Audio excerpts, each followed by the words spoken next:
Ne perdons pas notre temps à participer au grand débat national.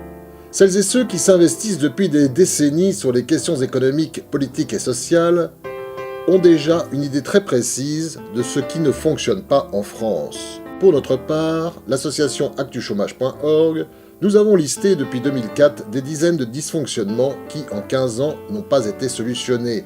Nous vous en livrons quelques-uns. Commençons par la réforme de nos institutions, qui passe par une équitable représentation de nos concitoyennes et concitoyens là où se joue leur sort. Il est inacceptable qu'un parti représentant 20 à 25% des votants détienne une majorité absolue à l'Assemblée nationale, quand deux formations en réunissant 40 à 45% ne disposent que d'une grosse vingtaine de députés sur 577. Ce système injuste ne peut que conduire au rejet des institutions et à l'abstention. Alors que la France connaît un chômage de masse depuis les années 80, qui s'accompagne d'un grand déclassement vers la précarité et les difficultés de fin de mois, l'Europe et nos dirigeants nationaux n'ont fait qu'encourager la mise en concurrence des travailleurs entre eux, sur fond de dumping social favorisant les flux migratoires intra- et extra-européens, travailleurs détachés, migrants légaux et clandestins.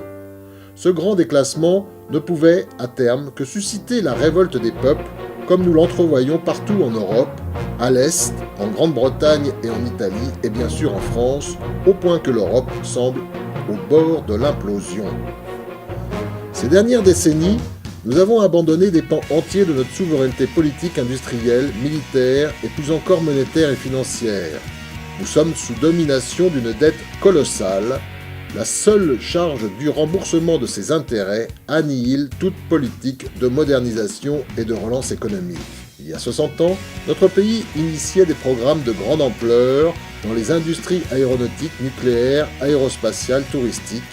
Mais ces 40 dernières années, nous avons abandonné à d'autres des secteurs d'avenir, l'électronique, l'informatique, la robotique, la production d'énergie renouvelable.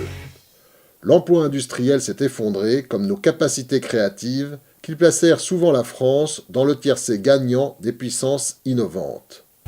Qui se souvient qu'à l'entame des années 80, chaque foyer français disposait d'un terminal Minitel, quand aux USA, l'ordinateur individuel n'en était qu'à ses balbutiements et le web qu'à l'état embryonnaire. La France des 30 Glorieuses était lancée sur de bons rails. Les présidents Giscard d'Estaing, Mitterrand, Chirac, Sarkozy, Hollande et Macron l'ont fait dérailler. La Ve République est un régime inadapté aux petits monarques dénués de talent, détenant un pouvoir exorbitant.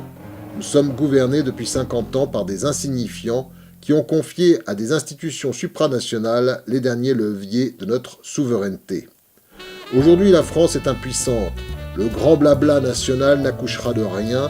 Notre destin n'est plus entre nos mains depuis longtemps. Nous exigeons depuis 15 ans l'avènement d'une 6e République fondée sur une nouvelle constitution, l'organisation d'un référendum portant sur notre sortie de l'Union européenne, notre retrait de l'OTAN, un plan national de lutte contre l'évasion fiscale et la fraude sociale, et les relocalisations industrielles. Exigences insatisfaites qui le seront encore et toujours tant que nous n'aurons pas chassé l'oligarchie qui nous dirige.